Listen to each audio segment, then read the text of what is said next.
Hi, I'm Julie Beeling, and I'm the author of Beneath Sheep's Clothing, The Communist Takeover of Culture in the USSR and Parallels in Today's America.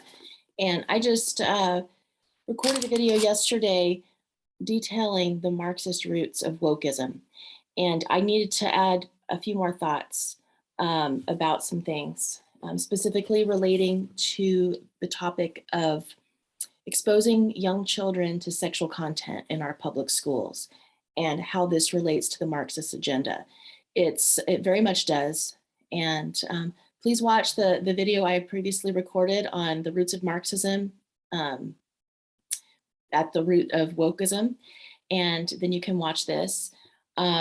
So I'm just going to delve right into this. This is going to be a much shorter video. So the root, where this came from, this pornography in the schools, there's even some places there's like drag queen story time for preschoolers, and just a bunch of things that are seemingly just really bizarre and random, and always done in the name of, being inclusive and teaching kids to be inclusive towards people of different sexualities and various other things. But this also includes pornography and pornographic scenes in some books in public schools in America. And so how this relates, it's kind of connected with the critical queer theory, because if you read the academic papers of some of these individuals who are the thought leaders of queer theory, if you read their words, it's pretty shocking. And I'm going to give you just a quick overview, and I'm going to tell you some other resources you can go to for more information. I'm just going to share the few of the things that I quote in my book. First, I'm going to read a quote from James Lindsay. He is basically the top expert on the woke literature in America and exposing the communist agenda from this perspective. And so here's a quote from James Lindsay. "The point is to obliterate childhood innocence. But within queer theory, it goes even further, because queer theory is Marxist grooming ideology to destabilize individuals as children, to make them susceptible to politically actionable points of view." So there is an agenda to do away with the innocence of children for two purposes. And these people in their papers say this. This is not made up. First of all, to destabilize them and to make them susceptible, to make them join the woke Marxist revolution, essentially. Not essentially, that is what it is for. I'm going to read a quote from Hannah Dyer. She is a professor of child and youth studies. This is a quote from a paper of hers from 2016. And it says, "Drawing on and deepening recent attempts to meld the fields of childhood studies and queer theory, I dwell on the contradiction that results from the synchronous assumptions of the child's asexuality and proto-heterosexuality to show how emphasizing sexuality within a discussion of children's education is constructive." So, and she goes on to say in her paper that it's harmful. It can be harmful to children who are not exposed to queer sexuality from the earliest of ages. That might harm them because maybe they are queer, but they won't know it unless they're exposed to queer sexuality in early childhood. And it's their job. It's the job of public school educators to do this. Now, we're just, this is not widely implemented. It's not that you go into any kindergarten class in Utah or in America and see graphic sex being, taught. That's not the stage we're at. I'm going to backtrack just a little bit further to give you a little bit more. And I don't think I mentioned this in the video yesterday. In the 1920s, or it was actually, I think even before, in the 10s, in Hungary, there's a Marxist, George Lukács, who wanted to subvert Hungary, the nation of Hungary, to communism.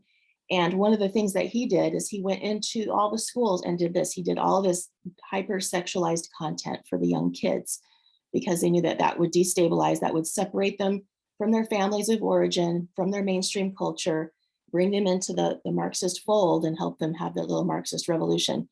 Well, unfortunately for Lukács and thankfully for the people of Hungary, they ousted that regime very quickly. And they were very shocked and outraged by the types of things that they were teaching their children, little children in the schools, very highly sexualized content. So it's not that this hasn't been tried before, it absolutely has.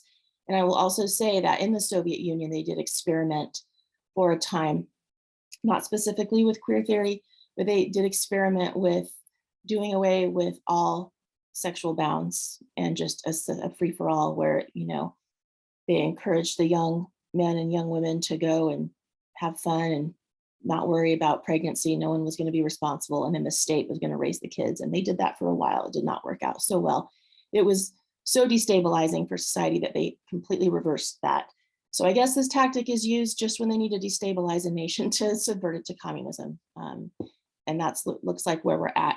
So Hannah Dyer, again, in her paper, in this particular one and in other ones too, it is, she says, and she says it in such a twisted, like academic way, you can't really, unless you're really reading carefully, like, and this is something that's very common with these Marxist thought leaders, is they use these words that make it sound good. But emphasizing sexuality within a discussion of children's education is constructive. That's a quote, because it's wrong to assume, and this is what I'm paraphrasing her, that a child is asexual. A little child, it's wrong to assume that they are not sexual beings. And it's wrong to assume that they are proto-heterosexual or that they're gonna automatically be heterosexual. So therefore we need to expose the children to drag queen story time and whatever different books exploring all the whole spectrum of sexuality. And that includes, we end up with books with pornographic scenes in our school libraries.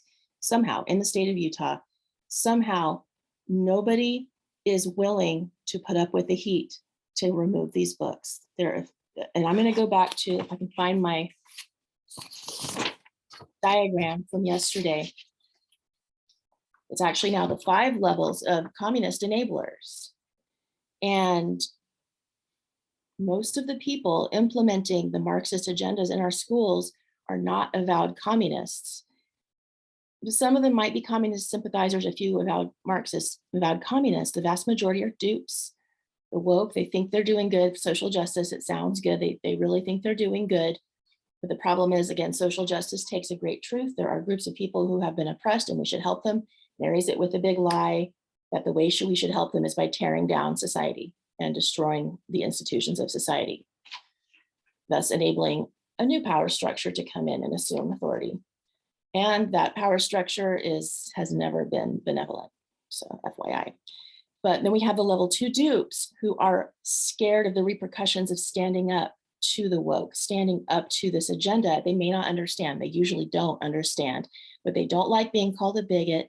They don't like the heat that comes from standing up. I am calling on all of Utah's school board members, principals, librarians, legislators, anyone with any authority to remove the books with anything that would be, it has to be age appropriate. So if it would not be appropriate in a film for a 13-year-old to watch a scene of a child, an infant being raped, then they should not be able to read that in a book available in our libraries, in our school libraries in particular.